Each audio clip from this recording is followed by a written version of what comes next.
Hello dear students, welcome to Okhama Digital. আজি আমি এইটো ভিডিঅ'ত তোমালোকৰ ক্লাছ 8ৰ অসমীয়াৰ যে 2 নম্বৰ লেসন হয় যুগমীয়া হৰাইঘাট এই লেসনটো তোমালোকৰ যিবিলাক প্ৰশ্ন আছে সেই প্ৰশ্নৰ উত্তৰবিলাক কৰো আৰু লগতে হেবা আলোচনা কৰো ঠিক আছে এটা তোমালোকৰ যে লেসনটো আসলে কি তোমালোক চাই যাব পৰাটো পাঠভিত্তিক ক্ৰিয়া তাত আছে 1 নম্বৰ প্ৰশ্ন বুলি নহয় 1 নম্বৰটো তোমাক কি কৰিবলৈ কৈছে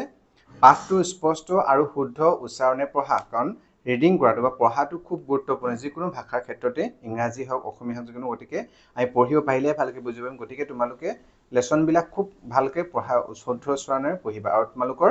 এই পাঠটোৰ ওপৰত অলৰেডি মই পঢ়া ৰিডিং কৰা মানে পাঠটো পঢ়া আৰু তাৰ বুজোৱাৰ ওপৰত অলৰেডি ভিডিও দিয়া আছে তোমালোকে যদি লেসনটো পঢ়োতে কিবা অসুবিধা পাইছা পঢ়িব পৰা নাই বা বুজি পোৱা নাই তেতিয়া হেতু ভিডিও চাব পৰা তাৰ লিংক এটো ভিডিওৰ ডেসক্ৰিপচনত দিয়া থাকিব বাৰু এতিয়া আমি ইয়াৰ প্ৰশ্নবিলাক উত্তৰবিলাক কৰো 2 নম্বৰ আছে উত্তৰ দিয়া অতীতৰ হৰাইঘাটৰ সমস্যাবোৰ কি আছিল এক নম্বৰ কোৰ্স কি প্ৰশ্নটো কি আছিল অতীতৰ হৰাইঘাটৰ সমস্যাবোৰ কি আছিল মানে আগতে হৰাইঘাটৰ সমস্যাবোৰ কি আছিল আমি পাঠটোত পাইছিলই কি উত্তৰ হ'ব কি অতীতৰ হৰাইঘাটৰ সমস্যাবোৰ আছিল সামৰিক কি আছিল অতীতৰ সমস্যাবোৰ কি আছিল অতীতৰ হৰাইঘাটৰ সমস্যাবোৰ আছিল সামৰিক অৰ্থাৎ যুদ্ধ বিগ্ৰহ তথা বহিৰাগত শত্ৰুৰ পৰা ৰক্ষা কৰা এটো তোমালোকে যদি 2 নম্বৰ প্ৰশ্ন এতিয়ালে এনেকৈ লিখিবা 1 নম্বৰ হলে হয়তো অকল তোমালোকক অতীতৰ হৰাইঘাটৰ সমস্যাবোৰ আছিল সামৰিক তেনেকৈ লিখিলে হ'ব সামৰিক মানে কি যুদ্ধ বিগ্ৰহ হয়নে এই সময়ত যুদ্ধ বিগ্ৰহ পৰা দেশৰ ৰক্ষা শত্ৰুৰ পৰা ৰক্ষা কৰা তেনেকুৱা সমস্যা আছিল হৰাইঘাটৰ আৰু খ আছে বৰ্তমান হৰাইঘাটৰ সমস্যাবোৰ কি বৰ্তমান সময়ত হৰাইঘাটৰ সমস্যাবোৰ কি হয় হৰাইঘাট আমাৰ অসমৰ বা ভাৰতৰ হৰাইঘাটৰ সমস্যাবোৰ কি হয় উত্তৰ হ'ব বৰ্তমান সময়ত সমস্যাবোৰ হৈছে সামাজিক অৰ্থনৈতিক ৰাজনৈতিক আৰু ঐতিহাসিক কি হয় সামাজিক অৰ্থনৈতিক ৰাজনৈতিক আৰু ঐতিহাসিক আৰু তোমালোকে প্ৰশ্ন উত্তৰটো এনেকৈ লিখিব পাৰিবা বৰ্তমান হৰাইঘাটৰ সমস্যাবোৰ হৈছে সামাজিক অৰ্থনৈতিক ৰাজনৈতিক আৰু ঐতিহাসিক গ আহিলে 3 নম্বৰ গ আছে কি ৰামসিংহ কোন আছিল ৰামসিংহ এজন ৰাজপুত ৰজা আছিল আমি তাত পাইছো না ৰামসিংহ একচুয়ালি কোন আছিল এজন ৰাজপুত ৰজা আছিল কিন্তু মুগলে তেওঁ অসম আক্ৰমণ কৰিব পঠাইছিল মুগলৰ ৰজা কোন ঔৰংজেবে অসম আক্ৰমণ কৰিবলৈ ৰামসিংহ পঠাইছিল আৰু ৰামসিংহ আছিল কোন ৰামসিংহ এজন ৰাজপুত ৰজা আছিল হৰাইঘাট যুদ্ধত মুগলৰ সৈন্যৰ সেনাপতি আছিল হয়নে এতিয়া ঘ তেওঁ কিয় অসমলৈ আহিছিল এটো হৈছে তোমালোকে ৰামসিংহ কোন আছিল আৰু তেওঁ মানে কোনটা ৰামসিংহ কথা কৈছে গতিকে তেওঁ কিয় অসমলৈ আহিছিল উত্তৰ হ'ব কি মিৰ্জুমলা নৱাবে জয় কৰি থৈ যোৱা গুৱাহাটী অসমে লোৱা শুনি বাদশাহ ঔৰংজেবে অসম মাৰিবলৈ ৰামসিংহক পঠিয়াইছিল হয়নে পঠিয়াই গতিকে ৰামসিংহই অসম আক্ৰমণ কৰি মুগলৰ দখললৈ আনিবৰ কাৰণে অসমলৈ আহিছিল গতিকে কিয় আহিছিল গতিকে ৰামসিংহ কিয় আহিছিল ৰামসিংহ অসম আক্ৰমণ কৰি মুগলৰ দখললৈ আনিবৰ কাৰণে অসমলৈ আহিছিল উঙ আছে হৰাইঘাটৰ ৰণ কাৰ মাজত হৈছিল হৰাইঘাটৰ ৰণ কাৰ মাজত হৈছিল উত্তৰ হ'ব কি হৰাইঘাটৰ ৰণ মুগল আৰু আহোমৰ মাজত হৈছিল কাৰ মাজত হৈছিল মুগল আৰু আহোমৰ মাজত তাত হয়তো সেনাপতি আছিল কিন্তু আহোমৰ সেনাপতি কোন আছিল লাচিত বৰফুকন আৰু মুগলৰ সেনাপতি আছিল ৰামসিংহ গতিকে কিন্তু তাৰ যুদ্ধৰ কাৰ মাজত হৈছিল মুগল আৰু আহোমৰ মাজত হৈছিল প্ৰথমটো আছে লাচিতৰ অধীনত কিমান সৈন্য আছিল আমি পাঠত পাইছিলই লাচিতৰ অধীনত কিমান আছিল 1 লক্ষ ন গতিকে লাচিতৰ অধীনত 1 লক্ষ সৈন্য আছিল এটা তোমালোকে মনত থবা এই প্ৰশ্নৰ পৰা আহে দ্বিতীয়টো আছে মুগলে নাওৰে হৈতে ধৰি ৰখা হৰাইঘটীয়া সেনাপতিজনৰ নাম কি মুগলে এজন সেনাপতি কি কৈছিল যুদ্ধৰ সময়ত নাওৰে হৈতে বেৰি ধৰি ৰাখিছিল গতিকে সেই সেনাপতিজনৰ নাম কি আছিল মুগলে নাওৰে হৈতে ধৰি ৰখা হৰাইঘটীয়া সেনাপতিজনৰ নাম আছিল কোৱামিদ্ধা হাজৰিকা কোন হয় কোৱামিদ্ধা হাজৰিকা বৰ্গীয়জ মুগলৰ সেনাপতিক চৰাই খোজা দায়ত লাচিত বৰফুকনে কাক লুৱা লগাই থৈছিল কি কৈছে মুগলৰ সেনাপতিক চৰাই খোজা দায়ত কাক লুৱা লগাই থৈছিল উত্তৰ হ'ব কি মুগলৰ সেনাপতিক চৰাই খোজা দায়ত লাচিত বৰফুকনে ৰামচৰণক লুৱা লগাই থৈছিল কাক লগাই থৈছিল ৰামচৰণক লুৱা লগাই থৈছিল ঝ আছে ৰজা ৰামসিংহই বীৰ লাচিতক আফুগুটিৰ সহায়ত কি বুজাবলৈ গৈছিল ৰজা ৰামসিংহই কি কৈছিল যেতিয়া যুদ্ধ কৰিব আহিল তেতিয়া কি কৈছিল ৰামসিংহই লাচিত বৰফুকনে এটা আফুগুটিৰ টুপলা দি দিছিল আৰু কৈছিল যে কি আমাৰ সৈন্যৰ সংখ্যা বুজাবলৈ কৈছিল গতিকে ৰজা ৰামসিংহই বীৰ লাচিতক আফুগুটিৰ সহায়ত কি বুজাবলৈ বিচাৰিছিল হৈছে ৰজা ৰামসিংহই বীৰ লাচিতক আফুগুটিৰ সহায়ত মুগলৰ বিশাল সৈন্য সংখ্যাৰ কথা বুজাব গৈছিল মানে মুগলৰ যে ইমান সংখ্যাত আফুগুটি সৰু সৰু আফুগুটি হয়, তাততো এমুঠা দিলে বহুতখিনি আফুগুটি থাকিব, গতিকে এই আফুগুটিৰ সহায়ত কি বুজিছিল মোগলৰ সৈন্যৰ বিশালতা বা সৈন্যৰ সংখ্যা বুজাবলৈ গৈছিল। নিয় আছে লাচিতে অসমীয়া সৈন্যমূল বুজোৱা উদ্দেশ্যে ৰামসিংহলৈ কি পঠিয়াইছিল? যেনেকৈ ৰামসিংহই লাচিতলৈ কি পঠিয়াইছিল? আফুগুটি পঠিয়াইছিল। ঠিক তেনেকৈ লাচিত বৰফুকনে অসমীয়া সৈন্যবল বুজাবলৈ ৰামসিংহলৈ কি পঠিয়াইছিলে? কি পঠিয়াইছিলে? উত্তৰ হ'ব লাচিতে অসমীয়া সৈন্যবল বুজোৱা উদ্দেশ্যে ৰামসিংহলৈ এচুঙা বালি পঠিয়াইছিলে। কি পঠিয়াইছিলে তেতিয়াহ'লে? এচুঙা বালি পঠিয়াইছিলে। 3 নম্বৰ আছে তোমালোক পাঠটোত থকা কঠিন শব্দবোৰৰ অৰ্থ, শব্দ সম্ভাৰ আৰু অভিধান চাই জানি লোৱা। এই তোমালোকে সেইবিলাক চাই ল'বা। তোমালোকে অসুবিধা মোক নিশ্চয় কমেণ্ট কৰিবা। আমি তাৰ ওপৰতো ভিডিঅ'ত নাই তোমালোকৰ আলোচনা কৰিম যদি তোমালোকে নোৱাৰা। ঠিক আছে, তোমালোকে কমেণ্ট কৰিবা। 4 নম্বৰ আছে পাঠত থকাৰ দৰে সংলাপবোৰ লিখা। কি কৈছে?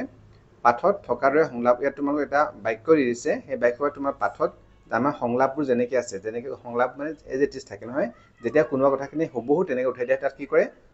ওপৰত ঊৰ্ধ্বকমাৰ সহায়ত তাক বুজোৱা হয়। যেনেকৈ ইয়াৰ ওপৰত আমি এনেকৈ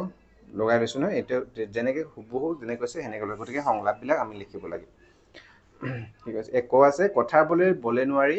ৰামসিংহই ব্ৰহ্মপুত্ৰ পাৰ হৈ গুৱাহাটীৰ গড় ল'বলৈ চেষ্টা কৰাৰ সময়ত জ্বৰ গাৰে লাচিত বৰফুকনে অসমীয়া ৰনোৱাসকলক কি কৈছিল? যেতিয়া ৰামসিংহ ব্ৰহ্মপুত্ৰৰ পৰা গুৱাহাটীৰ গড় ল'বলৈ চেষ্টা কৰে তেতিয়া লাচিতৰ জ্বৰ হৈ আছিল, হয়নে? আমি গম পাওঁ লেচনটো পাঠ পঢ়ি। গতিকে সেই জ্বৰ গাৰে তেওঁ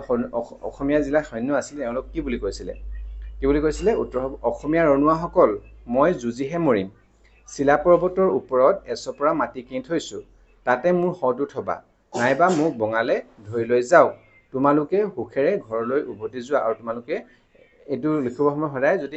তাৰ সংলাপবোৰ একদম যেনেকৈ কৈছে সেনেকৈ লিখিবলৈ হয়, তেতিয়াহ'লে কি হ'ব? এনেকৈ আমি ওপৰত ঊৰ্ধ্বকমা দি মেলি লিখিব লাগিব। তাৰপিছত খ আছে অসম এৰি যোৱাৰ সময়ত ৰামসিংহই অসমক প্ৰশংসা কৰি কি কৈছিল? যেতিয়া অসম যুদ্ধত হাৰি মেলি অসম এৰি যোৱাৰ সময়ত ৰামসিংহই কিবা কৰি গৈছিলে নহয়, সেই কি কৈছিলে? অসম এৰি যোৱাৰ সময়ত ৰামসিংহই অসম প্ৰশংসা কৰি কৈছিল ধন্য ৰজা, ধন্য মন্ত্ৰী, ধন্য সেনাপতি, ধন্য সেনা, অকল এজন মানুহে সকলো সৈন্য চলায়। ই কি আচৰিত, মই হেন ৰামসিংহ নিজে যুদ্ধৰ সেনাপতি হৈও একোতে সুবিধা নাপাওঁ বুলি কৈছিলে। গ আছে কোনোবাই যুদ্ধৰ কামত মন এৰি ইফাল সিফাল কৰে বুলি বীৰ লাচিত বৰফুকনে কামাখ্যা গোসানীলৈ সেৱা কৰি কি ঘোষণা কৰিছিলে? কি ঘোষণা কৰিছিলে? যেতিয়া নেকি ৰামসিংহই কি হ'ল দেখিলে যে বীৰ লাচিত বৰফুকনে কোনোবা যুদ্ধৰ সময়ত যাতে মনটো ইফাল সিফাল নকৰে তাৰ বাবে কি লাচিতে ভয় খুৱাবলৈ কি কৈছিলে? উত্তৰ হ'ব কোনোবাই যুদ্ধৰ কামত মন এৰি ইফাল সিফাল কৰে বুলি লাচিত বৰফুকনে কামাখ্যা গোসানীলৈ সেৱা কৰি ঘোষণা কৰিছিল। কি বুলি কৈছিল? যুদ্ধ কামত পাছ হুহুকিলে মই এই হেং ডাঙেৰে তাক দুডোখৰ কৰি কাটিম, পাছতহে স্বৰ্গদেৱ জনাম বুলি কৈছিলে। তাৰপিছতে আহিলে ঘ বৰ আই কুঁৱৰীয়ে কাপোৰ আঁৰৰ পৰা স্বৰ্গদেউক কি উপদেশ দিছিল?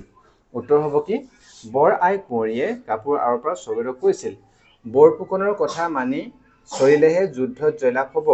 ফুকনৰ কথা নৰজিলে আমাৰ পৰাজয় হোৱাটো নিশ্চিত। নৰজিলে মানে কি হয়? নেমানিলে। এতিয়া গ শৰাইঘাটৰ ৰণত অসমৰ বিজয়ৰ মূলতে থকা কথাবোৰ লিখা। কি কৈছে? শৰাইঘাটৰ ৰণত যে অসমৰ জয় হৈছিল, অসমৰ সেই বিজয়ৰ মূলতে থকা কাৰণবিলাক বা কথাবিলাক লিখিবলৈ কৈছে। উত্তৰ হ'ব কি? শৰাইঘাটৰ ৰণত অসমৰ বিজয়ৰ মূলতে আছিল সুচিন্তিত আঁচনি, বিচক্ষণ সংগঠন, শৃংখলামূলক আয়োজন, সুদৃঢ় নিয়মাৱলীতা, বিপদত ধৈৰ্য, সংকটত নিৰ্ভীকতা, আমোলে দুৰ্নীতি দমন, দেশৰ মংগল কাৰ্যত সম্পূৰ্ণ আত্মবিলোপ আৰু স্বাৰ্থত্যাগ, আৰু আত্মকণ্ডলৰূপী বৃক্ষৰ গুৰিয়ে শিপাই ঠালে ঠেঙুলিয়ে উৎপাদন। কি কৈছে? শৰাইঘাটৰ ৰণত অসমৰ যে জয় হৈছিল, লাচিত বৰফুকন বা আমাৰ অসমৰ জয় হৈছিল সেইবাৰ তাৰ মূলত থকা কাৰণবোৰ কি আছিল? কাৰণবোৰ কি? শৰাইঘাটৰ ৰণত অসমৰ বিজয়ৰ কাৰণবোৰ হৈছে সুচিন্তিত, ভালকৈ কিছুমান প্লেনিং কৰে, চিন্তিত আঁচনি লৈছিলে, বিচক্ষণ সংগঠন কৰি লৈছিলে লাচিত বৰফুকনে বা অসমৰ ৰজাসকলে, শৃংখলামূলক আয়োজন সুশৃংখল আছিলে, সুদৃঢ় নিয়মাৱলীতা আছিলে, বিপদত ধৈৰ্য ধৰিছিলে, সংকটত নিৰ্ভীকতাৰ সাহস দেখুৱাইছিলে, আমূলে দুৰ্নীতি দমন কৰা হৈছিলে, দেশৰ মংগল কাৰ্যত সম্পূৰ্ণ আত্মবিলোপ আৰু স্বাৰ্থত্যাগ, আত্মকণ্ডলৰূপী বৃক্ষৰ গুৰিয়ে শিপাই ঠালে উৎপাদন।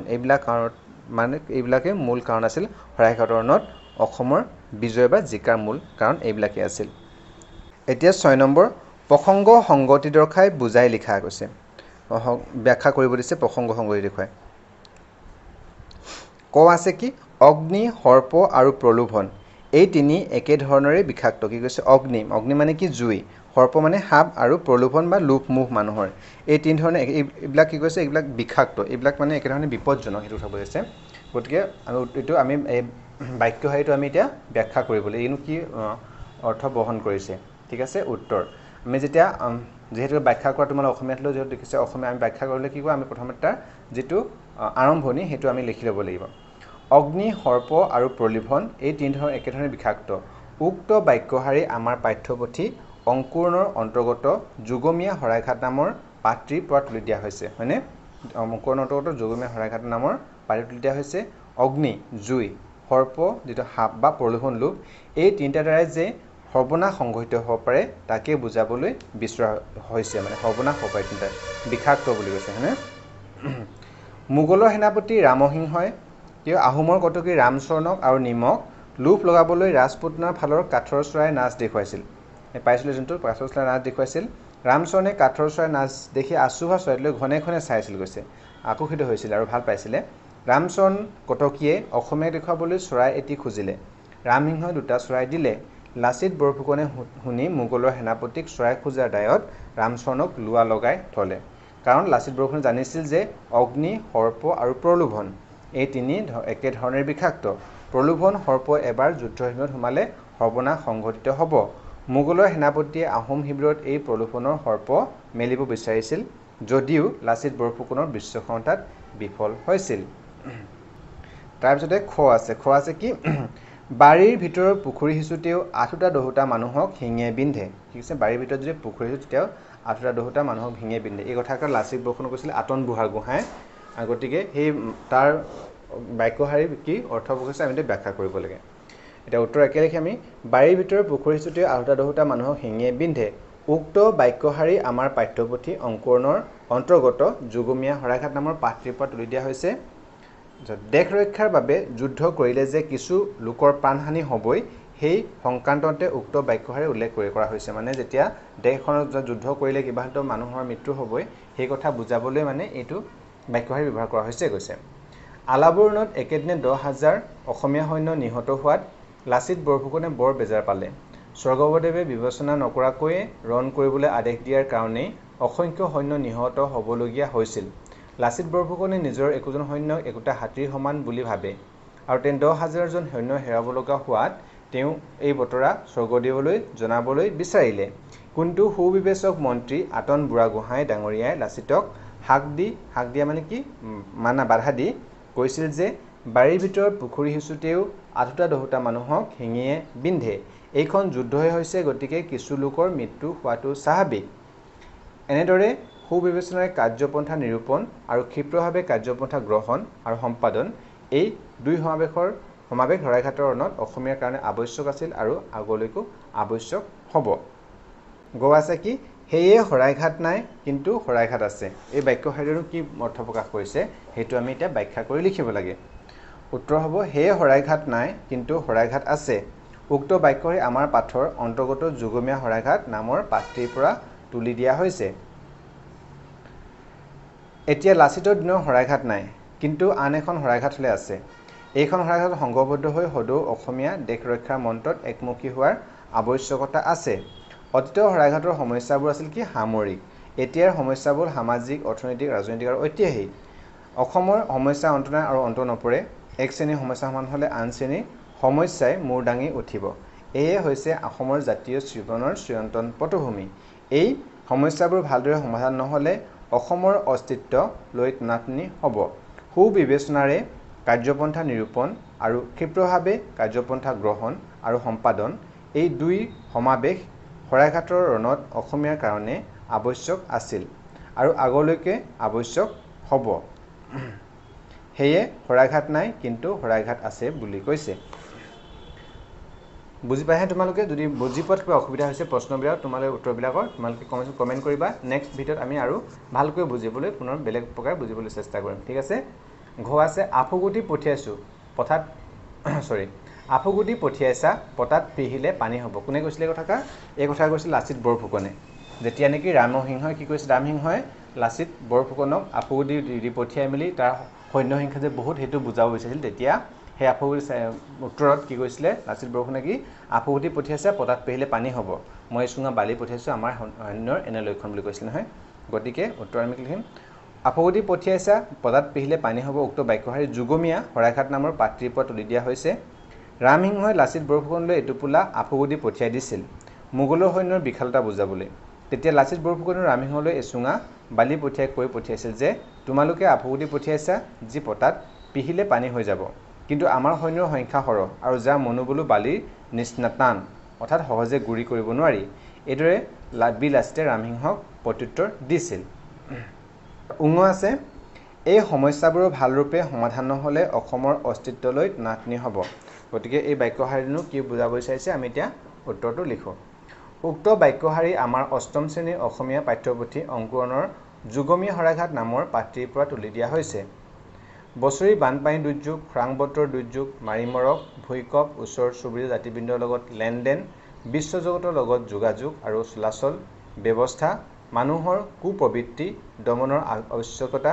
শিক্ষা বিষয়ক বিবিধ প্ৰশ্ন আৰু শাসন কাৰ্যৰ সুচাৰু সম্পাদন এনেধৰণৰ সমস্যা চিৰকাল অসমৰ গাত লম্ভি আছে আৰু লম্ভি থাকিব এক শ্ৰেণীৰ সমস্যাৰ সমাধান হ'লে আন শ্ৰেণীৰ সমস্যাই মূৰ দাঙি উঠিব এই হৈছে অসমৰ জাতীয় জীৱনৰ চিৰন্তন পটভূমি এই সমস্যাবোৰ ভালদৰে সমাধান নহ'লে অসমৰ অস্তিত্বলৈ টনাটনি হ'ব লাচিত বৰফুকন মহাবীৰ আৰু তেওঁৰ লগৰ মহাৰথীসকলে যি মনোবৃত্তি আৰু একাগ্ৰ দেশপ্ৰেমেৰে সেই কালৰ সমস্যা সমাধান কৰিছিল সেই মনোবৃত্তি আৰু একাগ্ৰ দেশপ্ৰেম আমাক প্ৰতি মুহূৰ্তে আৱশ্যক গতিকে এই বাক্যশাৰীৰে এই অসমৰ যি বৰ্তমান সমস্যা সেই সমস্যাবোৰৰ ওপৰত আৰু কেনেকৈ আমি সেই সমস্যাবোৰ সমাধান কৰিবলৈ চাব লাগে আৰু সময়মতে যে সমস্যা সমাধান কৰিব নোৱাৰে তেতিয়াহ'লে কেনেকুৱা বিপদৰ সন্মুখীন হ'ব লাগিব সেই কথাই এই বাক্যশাৰীৰে ইয়াত বুজাবলৈ বিচৰা হৈছে গতিকে আজি আমি এইটো ভিডিঅ'ত তোমালোকৰ যিটো এইটো যুগমীয়া শৰাইঘাটৰ যিবিলাক তোমালোকৰ প্ৰশ্ন আছিলে সেইবিলাকৰ ওপৰত আলোচনা কৰি ইয়াৰ ওপৰত তোমালোকৰ কিবা ভাষা বিষয়ক ব্যাকৰণ বিষয়ক কিছুমান প্ৰশ্ন আছে সেইবিলাকৰ প্ৰশ্ন উত্তৰো মই পিছৰ ভিডিঅ'ত নিশ্চয়কৈ আলোচনা কৰিম আৰু তোমালোকে কেনেকুৱা ধৰণৰ প্ৰশ্ন ভিডিঅ'বিলাক কেনেকুৱা ধৰণৰ লাগে তোমালোকে নিশ্চয় কমেণ্ট কৰিবা তেতিয়া মোৰ ভিডিঅ'বিলাক বনাবলৈ সুবিধা হ'ব কাৰণ তোমালোকে যেনেকৈ ইচ্ছা কৰা তোমালোকে যেনেকৈ বুজি পোৱা তেনেকৈ মই ভিডিঅ'বিলাক দিবলৈ চেষ্টা কৰিম আমাৰ উদ্দেশ্য হৈছে কি তোমালোকে মানে গোটেইবিলাক ইংৰাজী অসমীয়া